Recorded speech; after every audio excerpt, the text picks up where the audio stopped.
विश्वविख्यात ज्ञान और मोक्ष के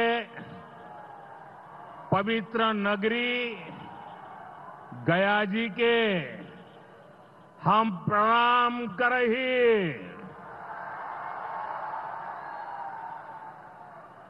विष्णुपद मंदिर के ई गौरवशाली भूमि पर अपने सबके अभिनंदन करत ही बिहार के राज्यपाल आरिफ मोहम्मद खान जी, यहां के लोकप्रिय मुख्यमंत्री नीतीश कुमार जी, केंद्रीय मंत्रिमंडल के मेरे सहयोगी जीतन राम मांझी जी, राजीव रंजन सिंह, चिराग पासवान जी, रामनाथ ठाकुर जी, नित्यानंद राय जी, सतीश चंद्र दुबे जी, राजभूषण चौधरी जी, डिप्टी सीएम सम्राट चौधरी जी, विजय कुमार सिन्हा जी, बिहार सरकार के मंत्रीगण, संसद में मेरे साथी उपेंद्र कुशवाहा जी, अन्य सांसदगण और बिहार के मेरे प्यारे भाइयों और बहनों, गया जी की ये धरती अध्यात्म और शांति की धरती है। ये भगवान बुद्ध को बोध कराने वाली पावन भूमि है। गया जी की आध्यात्मिक और सांस्कृतिक विरासत बहुत प्राचीन है, बहुत समृद्ध है। यहां के लोगों की इच्छा थी कि इस नगरी को गया नहीं, गया जी कहा जाए। मैं इस निर्णय के लिए बिहार सरकार का अभिनंदन करता हूं। मुझे खुशी है कि गया जी के तेज विकास के लिए बिहार की डबल इंजन सरकार लगातार काम कर रही है। भाइयों बहनों, आज भी गया जी की पावन भूमि से एक ही दिन में 12,000 करोड़ रुपए की परियोजनाओं का लोकार्पण या शिलान्यास हुआ है। इनमें ऊर्जा, स्वास्थ्य और शहरी विकास के जुड़े कई बड़े प्रोजेक्ट्स हैं। इनसे बिहार के उद्योगों को ताकत मिलेगी और युवाओं के लिए रोजगार के नए अवसर भी बनेंगे। मैं इन परियोजनाओं के लिए बिहार के लोगों को बधाई देता हूं। बिहार में बेहतर स्वास्थ्य सुविधाओं के लिए आज यहां हॉस्पिटल और रिसर्च सेंटर का उद्घाटन भी हुआ है। अब बिहार के लोगों को कैंसर के इलाज के लिए एक और सुविधा मिल गई है। साथियों, गरीब के जीवन से मुश्किलें दूर करना, महिलाओं के जीवन को आसान बनाना, मुझे जनता जनार्दन का सेवक बनकर यही काम करने में सबसे ज्यादा खुशहाली होती है। जैसे गरीब को पक्का घर देना, साथियों, मेरा एक बड़ा संकल्प है। जब तक हर जरूरतमंद को पक्का घर नहीं मिल जाता, मोदी चैन से नहीं बैठेगा।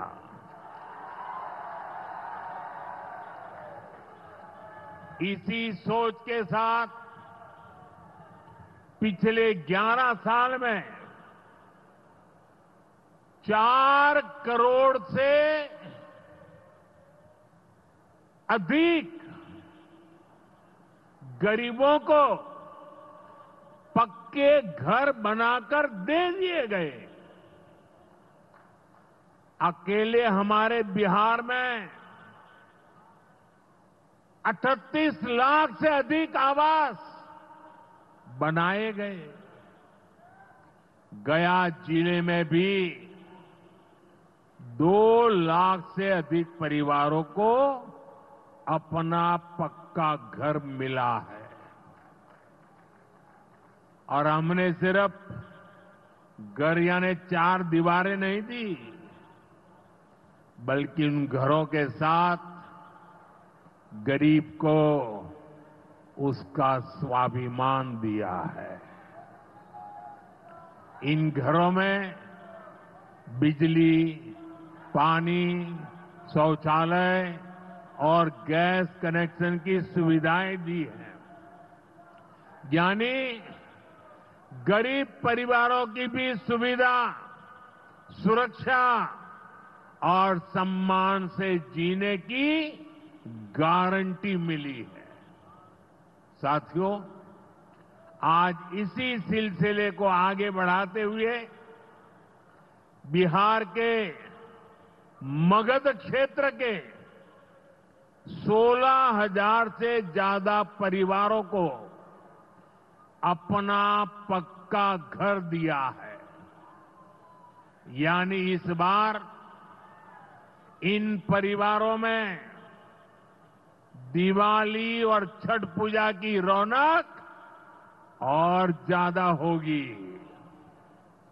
मैं अपना घर पाने वाले सभी लाभार्थी परिवारों को बहुत बहुत बधाई देता हूं।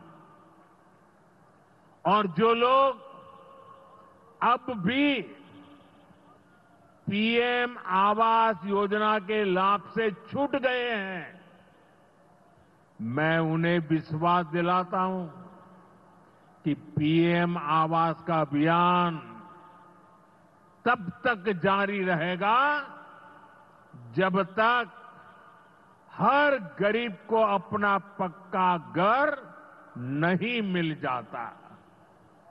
साथियों, बिहार चंद्रगुप्त मौर्य और चाणक्य की धरती है। जब जब किसी दुश्मन ने भारत को चुनौती दी है, बिहार देश की ढाल बनकर खड़ा हुआ है। बिहार की धरती पर लिया हुआ और संकल्प, ये धरती की ताकत है। इस धरती पर लिया गया हर संकल्प कभी खाली नहीं जाता। और इसलिए तो भाइयों बहनों, जब कश्मीर के पहलगाम में आतंकी हमला हुआ था, हमारे निर्दोष नागरिकों को उनका धर्म पूछ करके मारा गया, मैंने बिहार की इसी धरती से आतंकवादियों को मिट्टी में मिलाने की बात कही थी। आज दुनिया देख रही है, बिहार की धरती से लिया गया वो संकल्प पूरा हो चुका है। आपको याद होगा, उधर से पाकिस्तान हम पर ड्रोन हमले कर रहा था, मिसाइलें दाग रहा था और इधर भारत पाकिस्तान की मिसाइलों को हवा में तिनके की तरह बिखेर रहा था। पाकिस्तान की एक भी मिसाइल हमें नुकसान नहीं पहुंचा पाई। साथियों, ऑपरेशन सिंदूर ने भारत की रक्षा नीति की नई लकीर खींच दी है। अब भारत में आतंकवादी भेजकर हमले करा के कोई बच नहीं सकेगा। आतंकवादी चाहे पाताल में क्यों न छिप जाए, भारत की मिसाइलें उन्हें दफन करके रहेगी। साथियों, बिहार का तेज विकास केंद्र की एनडीए सरकार की बहुत बड़ी प्राथमिकता है। इसलिए आज बिहार चौतरफा विकास के रास्ते पर आगे बढ़ रहा है। बीते वर्षों में पुरानी समस्याओं के समाधान तलाशे गए हैं और नई प्रगति के रास्ते भी बनाए गए हैं। आप याद करिए, लालटेन राज में यहां कैसी दुर्दशा थी। लालटेन राज में एक क्षेत्र लाल आतंक से जकड़ा हुआ था। माओवादियों की वजह से शाम के बाद कहीं आना जाना मुश्किल था। गया जी जैसे शहर लालटेन राज में अंधेरे में डूबे रहते थे।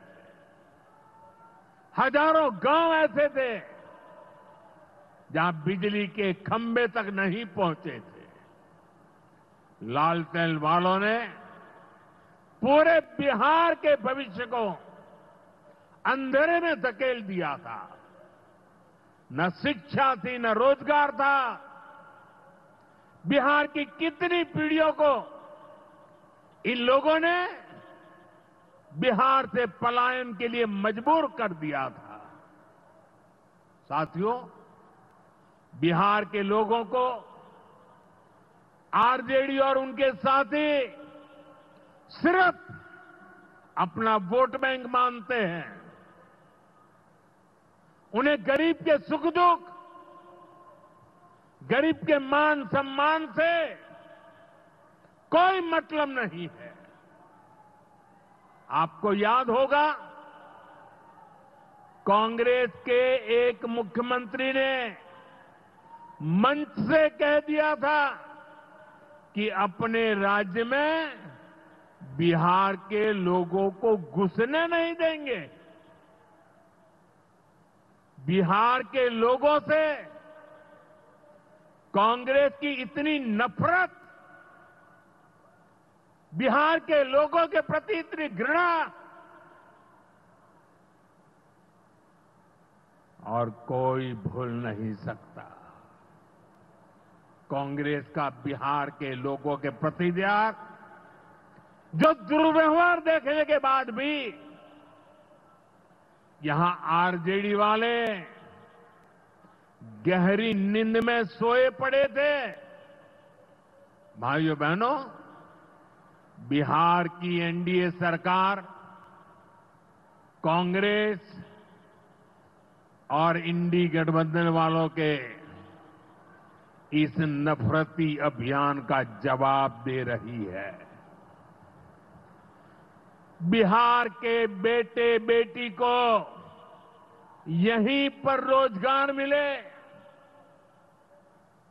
सम्मान की जिंदगी मिले, मां बाप की वो देखभाल कर सके, इसी सोच के साथ हम काम कर रहे हैं। अब बिहार में बड़े बड़े प्रोजेक्ट बन रहे हैं। गया जी जिले के डोभी में बिहार का सबसे बड़ा इंडस्ट्रियल एरिया तैयार हो रहा है। गया जी में एक टेक्नोलॉजी सेंटर की स्थापना भी की जा रही है। आज ही यहां बक्सर थर्मल प्लांट का, पावर प्लांट का शुभारंभ भी हुआ है।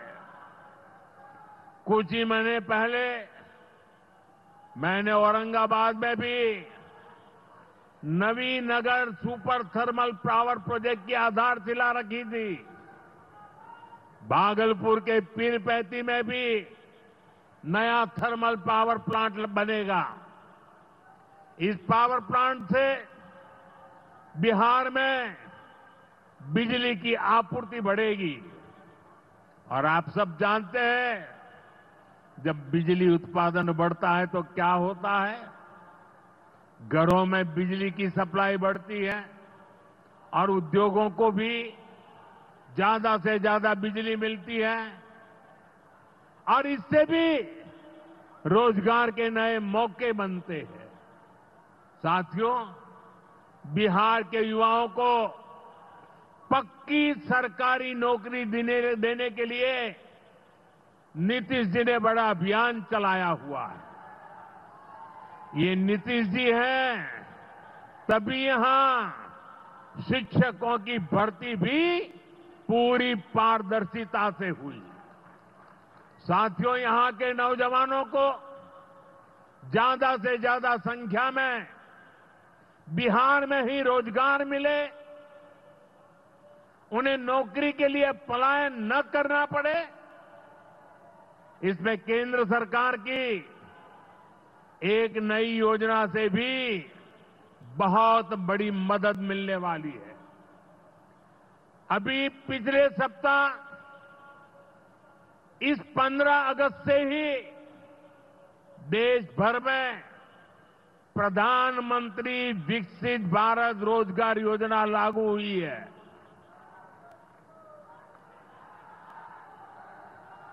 इसके तहत हमारे युवा जब निजी क्षेत्र में पहली नौकरी करेंगे तो केंद्र सरकार उन्हें अपने पास से 15,000 रुपये देगी। जो प्राइवेट कंपनियां युवाओं को रोजगार देगी, उन्हें भी अलग से पैसे सरकार देगी। इस योजना का बहुत बड़ा लाभ बिहार के मेरे युवाओं को भी होगा। साथियों, हमारे देश में कांग्रेस हो, आरजेडी हो, इनकी सरकारों ने कभी जनता के पैसे का मोल नहीं समझा। इनके लिए जनता के पैसे का मतलब रहा है खुद की तिजोरी भरना। इसलिए कांग्रेस आरजेडी की सरकारों में सालों साल तक परियोजनाएं पूरी नहीं होती थी। कोई योजना जितनी लटकती थी उतना उसमें ये पैसे कमा लेते थे। अब इस गलत सोच को भी एनडीए सरकार ने बदल दिया है। अब शिलान्यास के बाद कोशिश होती है जल्द से जल्द समय सीमा में उस काम को पूरा करने के लिए सफल प्रयास किया जाए। आज का एक कार्यक्रम इसका भी एक शानदार उदाहरण है। औटा सिमरिया सेक्शन का शिलान्यास करने का सौभाग्य बिहार के लोगों ने मुझे दिया था। और आप लोगों की कृपा देखिए, आप लोगों का प्रेम देखिए कि जिस ब्रिज का शिलान्यास आपने मुझे करने के लिए कहा, आज इसका लोकार्पण करने का अवसर भी आपने मुझे दिया है। ये पुल सिर्फ सड़कों को नहीं, पूरे उत्तर और दक्षिण बिहार को जोड़ने का काम करेगा। जो भारी वाहन पहले गांधी सेतु से होकर 150 किलोमीटर का लंबा चक्कर काटते थे, अब सीधा रास्ता पाएंगे। इससे व्यापार तेज होगा, उद्योगों को ताकत मिलेगी और तीर्थयात्रियों का भी पहुंचना आसान होगा। विकास के जिन प्रोजेक्ट की नींव एनडीए सरकार में रखी जाती है, वो पूरा होकर रहेंगे, ये बात पक्की है। साथियों, एनडीए की डबल इंजन सरकार यहां रेलवे के विकास के लिए भी तेजी से काम कर रही है। अमृत भारत स्टेशन योजना के तहत गयाजी रेलवे स्टेशन को आधुनिक बनाया जा रहा है। इससे गयाजी रेलवे स्टेशन पर यात्रियों को एयरपोर्ट जैसी सुविधाएं मिलेगी। आज गया वो शहर है जहां राजधानी, जनशताब्दी और made in India Vande Bharat ट्रेनों की सुविधा उपलब्ध है। गया जी, सासाराम, प्रयागराज, कानपुर होते हुए दिल्ली तक सीधा कनेक्शन बिहार के युवाओं को, यहां के किसानों को, यहां के व्यापारियों के लिए नई संभावनाएं बना रहा है। भाई और बहनों, आपके आशीर्वाद से, देश के अटूट भरोसे के कारण साल 2014 में प्रधानमंत्री के तौर पर शुरू हुआ मेरा सेवा काल, ये सेवा काल निरंतर जारी है। इतने वर्षों में हमारी सरकार पर भ्रष्टाचार का एक भी दाग नहीं लगा। जबकि आजादी के बाद कांग्रेस की सरकारें जो 60-65 साल तक सरकार में रही है, उनके भ्रष्टाचार की लंबी लिस्ट है। आरजेडी का भ्रष्टाचार तो बिहार का बच्चा बच्चा जानता है। मेरा साफ मानना है कि भ्रष्टाचार के विरुद्ध लड़ाई को अगर अंजाम तक पहुंचाना है तो कोई भी कार्रवाई के दायरे से बाहर नहीं होना चाहिए।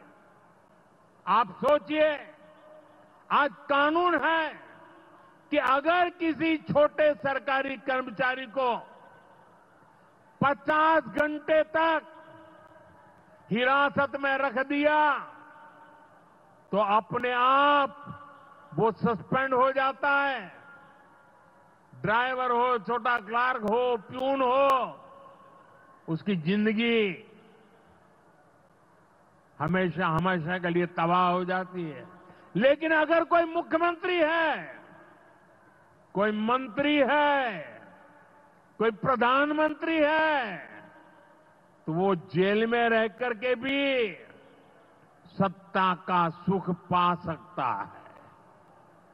ये कैसे हो सकता है?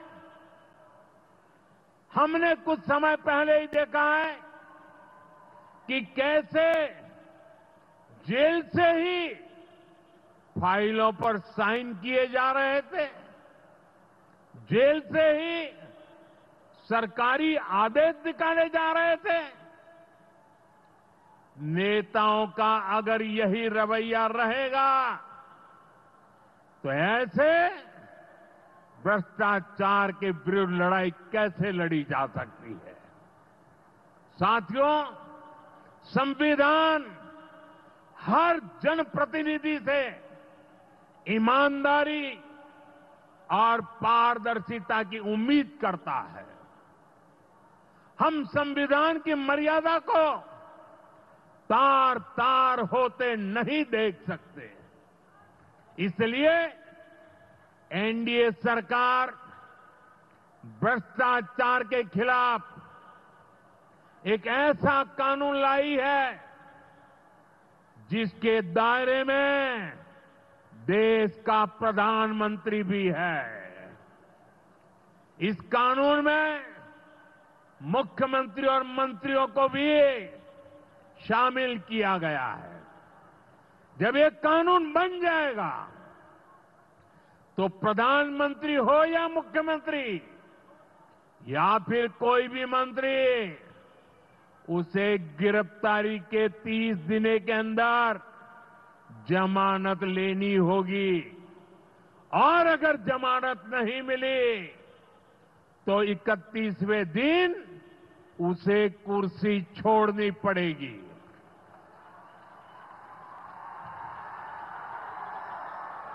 आप कहिए भाइयों, जो जेल जाए उसने कुर्सी छोड़नी चाहिए कि नहीं छोड़नी चाहिए?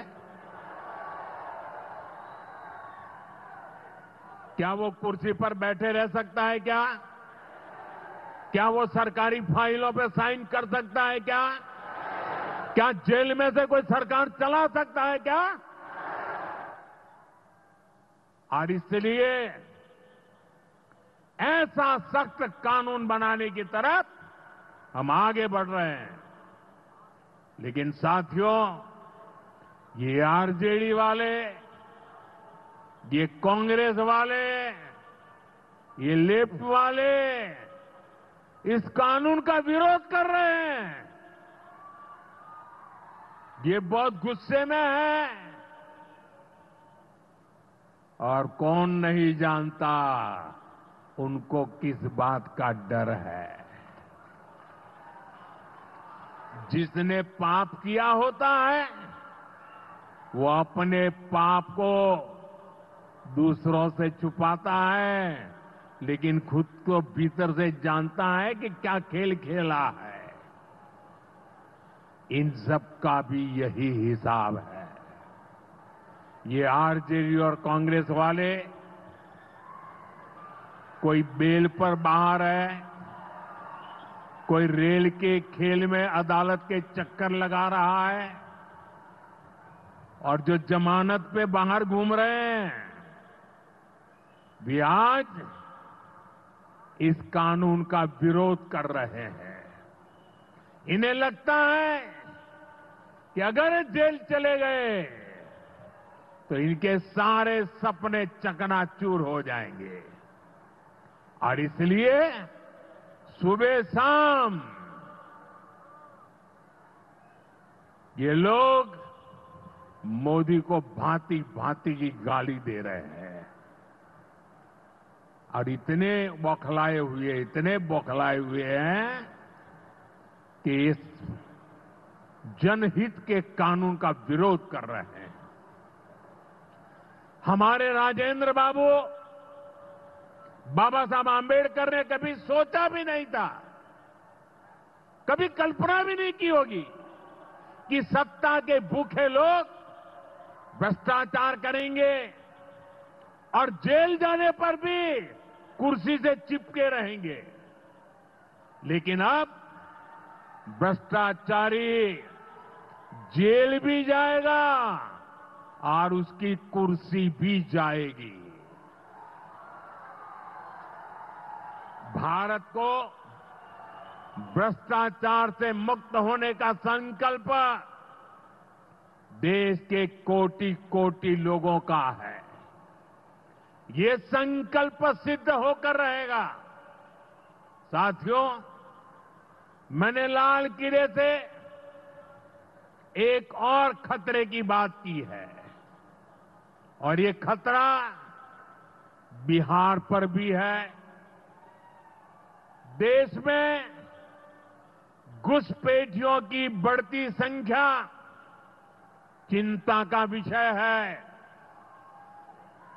बिहार के सीमावर्ती जिलों में तेजी से डेमोग्राफी बदल रही है। इसलिए एनडीए सरकार ने तय किया है कि देश का भविष्य घुसपैठियों को नहीं तय करने देंगे।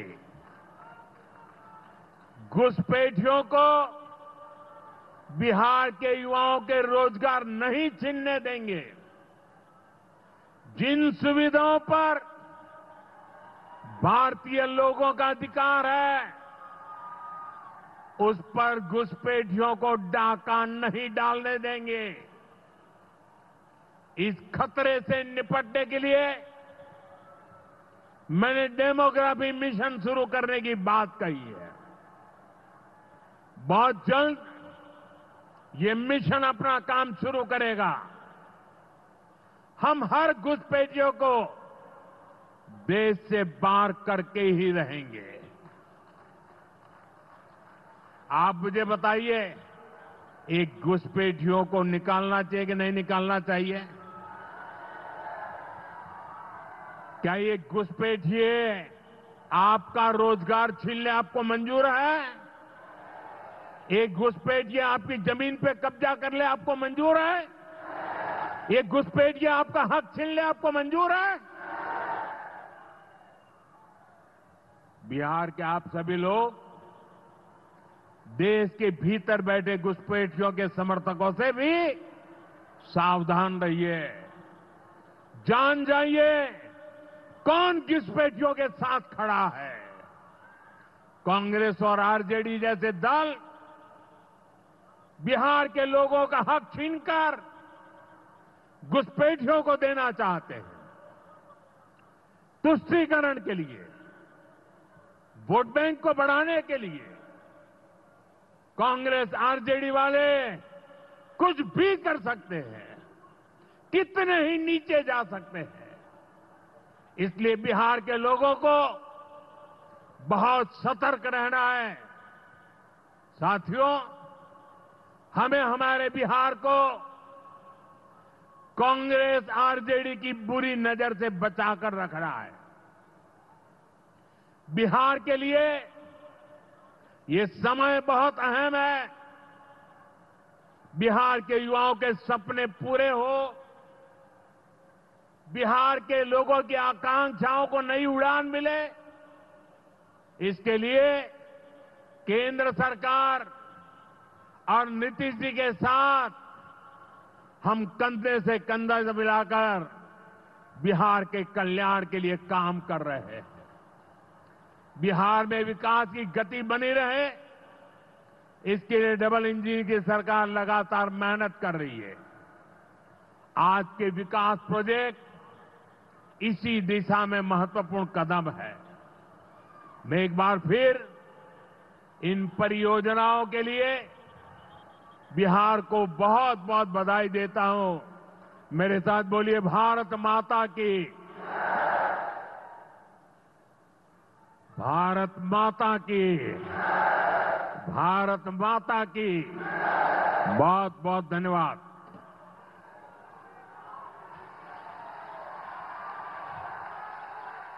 आपके ओजस्वी उद्गारों के लिए हृदय से धन्यवाद मान्यवर। ऑपरेशन सिंदूर आपके साहसिक मार्गदर्शन में हमारी तीनों सेनाओं की त्रिशक्ति